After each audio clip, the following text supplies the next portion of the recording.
Mas um ponto que chamou a atenção é o seguinte: você tem hoje os mais altos spreads do planeta há muitas décadas. Né? Há muitas décadas. Você pega a taxa de juros de empresa média, hoje é 40% ao ano, embora você vê que esteja em 13,75% ao ano. Quando você pega a taxa de juros de financiamento pessoa física, nem se compara.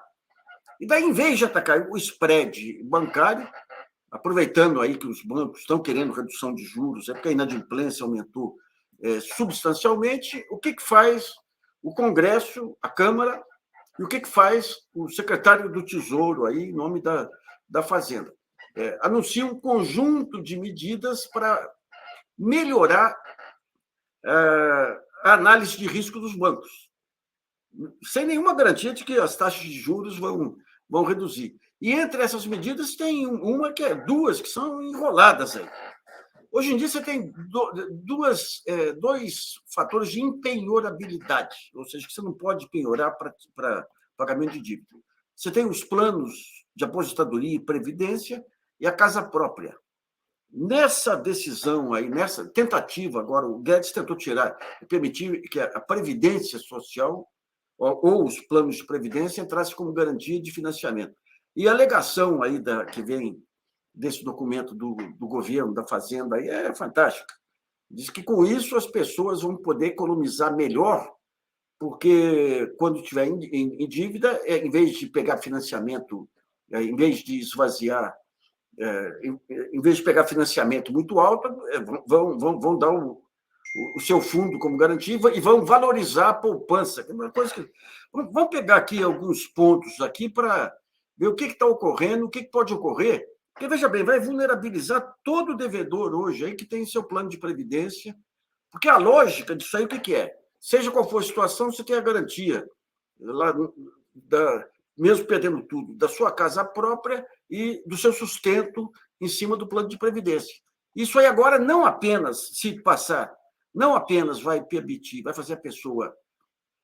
Que banco que vai emprestar para uma pessoa física com outras garantias, se souber que tem o plano de previdência? E como que isso vai vulnerabilizar todo mundo que tem plano de previdência? O nosso entrevistado é o Davi De Castro, economista, que tem feito duas críticas aí a essa decisão. Davi, como é que você está vendo essa iniciativa aí da Fazenda, que, aliás, tenta repetir um pouco o que Paulo Guedes tentou lá atrás? Olá, Nassif, tudo bem? Um enorme prazer conversar com você e com seus ouvintes. Inicialmente, só para contextualizar, trata-se de um amplo pacote de medidas, tá?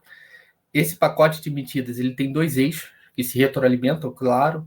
Um eixo são as PPPs, especialmente focadas... Parceria privada, só para o nosso telespectador. Parcerias, perfeito. As parcerias público-privadas, tá? Mais ou menos naquele formato que o Bolsonaro e o Guedes tentaram avançar, só que não conseguiram ir muito longe. Então, há um refinamento das PPPs. E o outro eixo é o eixo que a FEBRABAN propôs também, lá atrás, ainda no governo Bolsonaro, com uma série de medidas. Perfeito?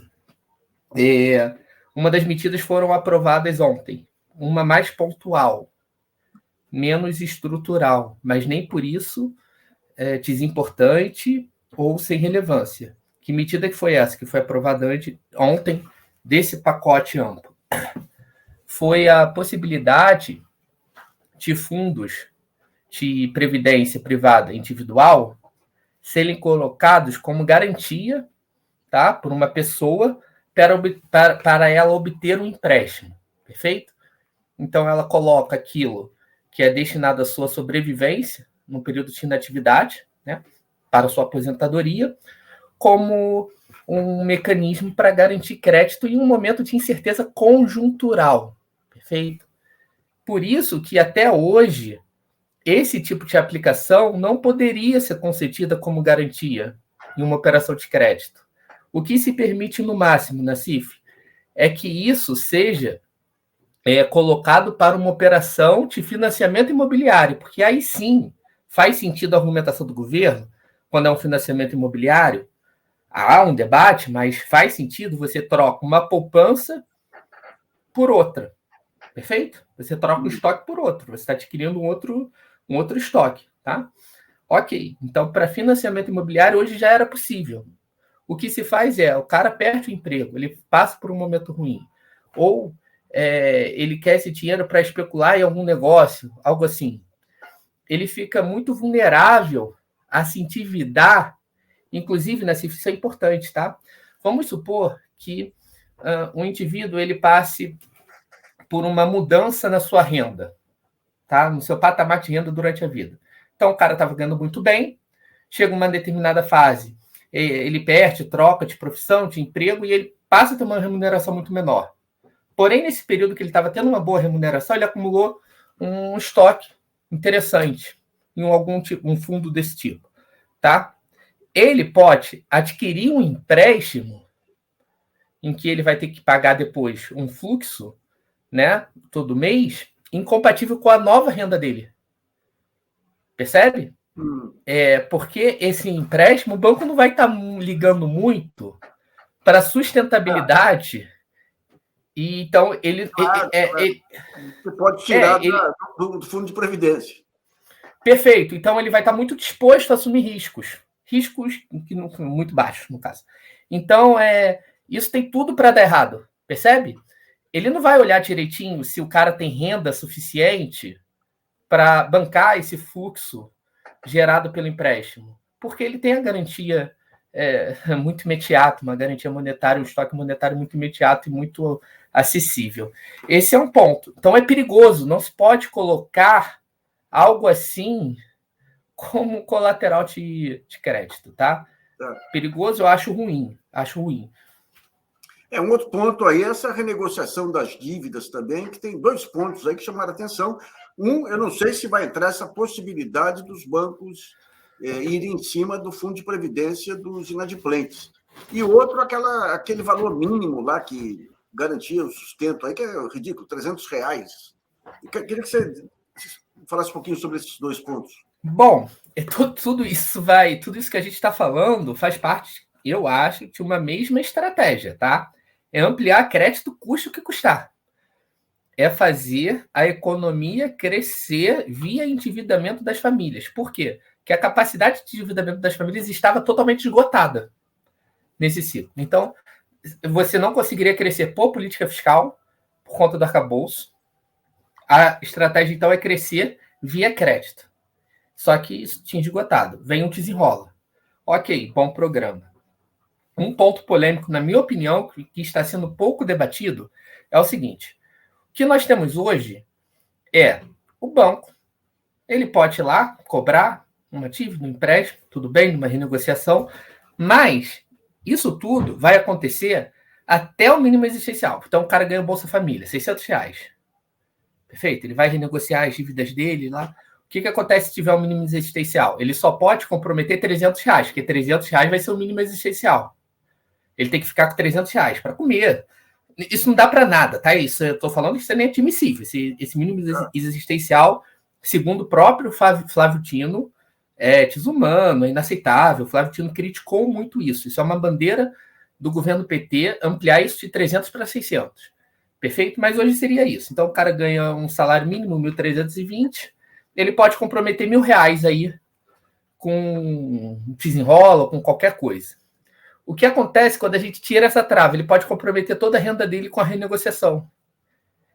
Isso, para mim, faz pouco sentido, Nassif. Eu não tiraria essa trava, eu ampliaria essa trava. Eu sei que vai ter alguns questionamentos. Eu acho que tem 2 tipos. Eu não sei qual é a explicação exata deles. Acho que há 2 tipos de explicações possíveis para eles terem feito isso. É até algo que os bancos repetem muito, que é a questão da segurança jurídica dos bancos. Porque como eles não vão ter controle de todas as renegociações, etc., eles podem acabar fazendo alguma operação que viole o mínimo sem eles saberem, porque o mínimo já foi violado por outra operação. Enfim, então seria uma motivação por questões técnicas e jurídicas, tá? Na minha opinião, se for isso, não se justifica mesmo assim. Não se justifica que resolvam esse problema, porque o mínimo existencial deve ficar sempre garantido. Então, esse dispositivo, na minha opinião, é um equívoco e faz parte de uma questão maior, que é qual? Acho eu que a estratégia, olhando esse grande projeto de PPPs e ampliação de crédito de forma até um pouco aloprada, tá, em alguns sentidos, eles têm um pessimismo, e que eu concordo totalmente, de fazer política fiscal ativa, o arcabouço não vai permitir, então eles querem, com PPP e crédito, retomar um ciclo de crescimento com esses dois pilares. Tá. Daí é complicado, né?